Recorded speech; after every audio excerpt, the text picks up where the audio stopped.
minutes, not even, of Uzaru time. And then when he transforms back, he's literally back in his gi. That's where the training comes in. Goku gets to the fighting place and he's in his gi. The traditional Goku gi that he went through all that hard training to get. Yes. So, it goes back to him in the gi, and it's literally tied up, tucked in perfectly. You would have never have known he just transformed into a monkey. Because apparently in the transformation process, when Uzaru was turning back into Goku, he was grooming at the same time. Because appearance is everything. Anyways, I'm being very bitter right now. I probably shouldn't be. But he gets back, he sees that Roshi's dead. He freaks out. And then this is where, and everyone's like, epic! He hasn't been able to do the Kamehameha the entire movie. Not that there was any real big plot or conflict development with that. But anyways, it was the Kamehameha. We all wanted to see it. The trailer makes it look pretty good. So Piccolo says something that is said so quickly that I can't even regurgitate it. And he's like, rah! And he starts, like, focusing this big red energy ball, which looks pretty badass. And then Goku is talking to himself, and he's like, I have to believe in who I am. And some lines that would make Oprah cry. Like, and she'd be like, this is gold. It was so sappy. And he winds up summoning up the Kamehameha, and it's Kame Hame on Ha. He jumps into the air. He literally leaps through Piccolo's little energy thing, and Piccolo blows up all of a sudden. I don't know what happens. Piccolo blows up. So Piccolo's dead. And Goku drops back to the ground. Fight's over. Except Roshi's dead. So they have all the Dragon Balls. They summon Shenron with this crappy cookie cutter, like, Care Bear chant. I can't even remember what it is. It's something dragon. And then Shenlong, sorry, appears. And for a dragon that's like 100 feet long, it was pretty small. It looked like a lizard, basically. In one breath, in one screenshot, you could see its paws, head, and feet and tail. Which wasn't a good thing. It was also kind of like a weird pale color. It didn't speak. It just floated there. And then Goku's like, breathe life into Master Roshi, or what do they call him?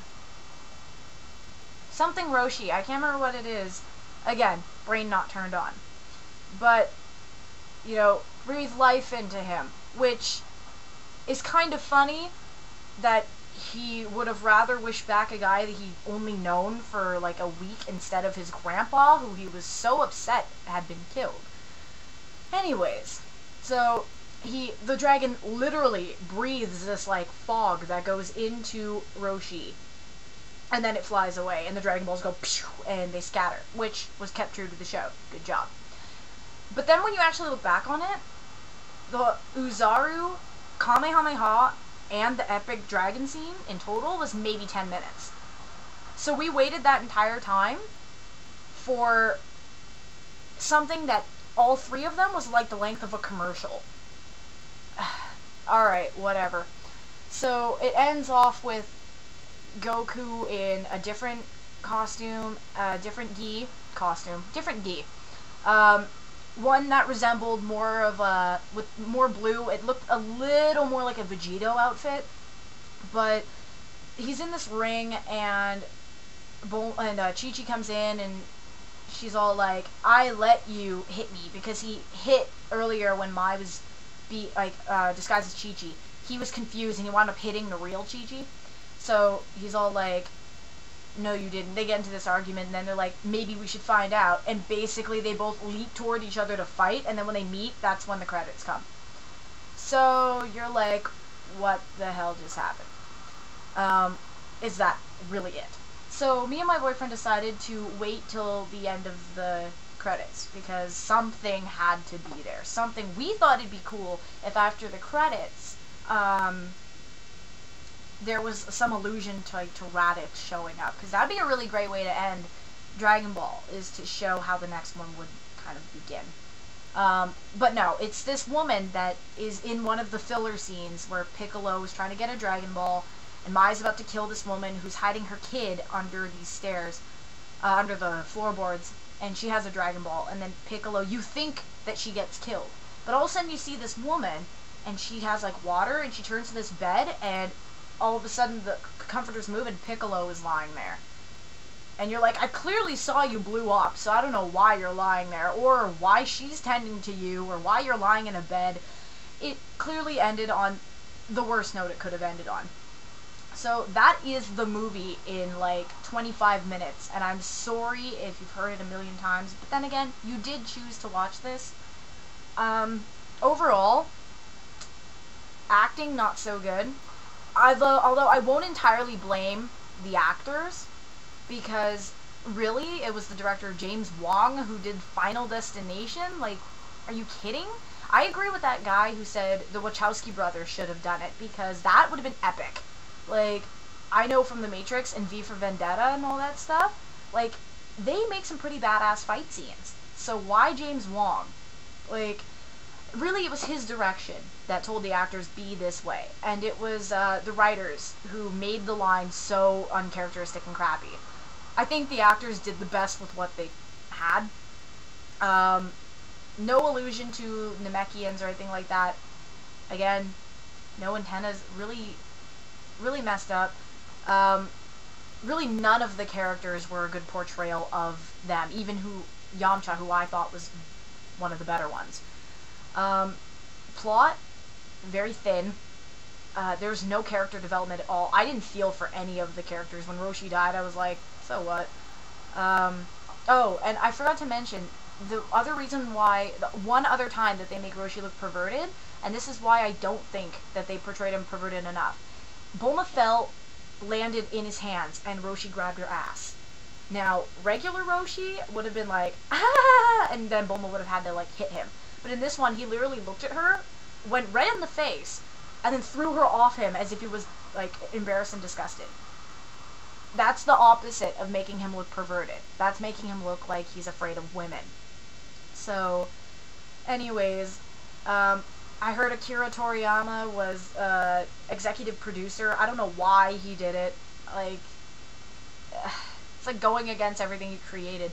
The series itself isn't dead to me, because it's not the series. I don't understand some of you who are saying the series died for me when I watched the movie.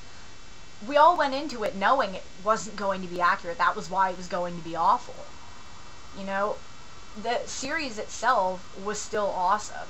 And one crappy movie that has nothing to do with the team of people who did Dragon Ball, Dragon Ball Z, Dragon Ball GT. You know, that's a completely different thing than Dragon Ball Evolution. So to me, it actually did the opposite. It kind of made me appreciate Dragon Ball, especially Dragon Ball Z, even more. Concerns of mine. Sequel. Dragon Ball Rebirth or something. I will go see it.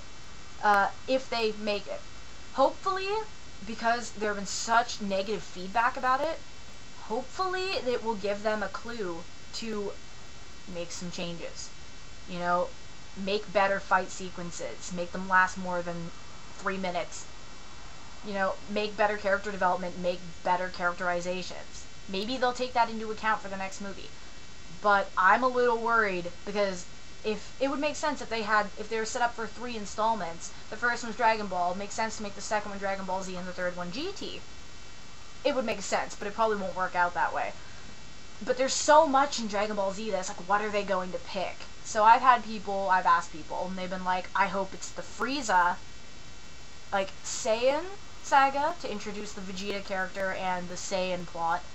Then the Frieza saga to get into the Namekian plot and Frieza. And then Super Saiyan.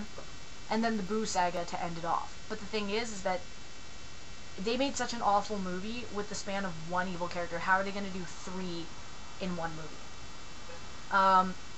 Other fears. I've heard talk that it was a rumor, but I mean, that, like, Robert Pattinson playing Vegeta, Robert Pattinson from Twilight, Edward Cullen, Cedric Diggory. What? Like, he's good looking. But Vegeta?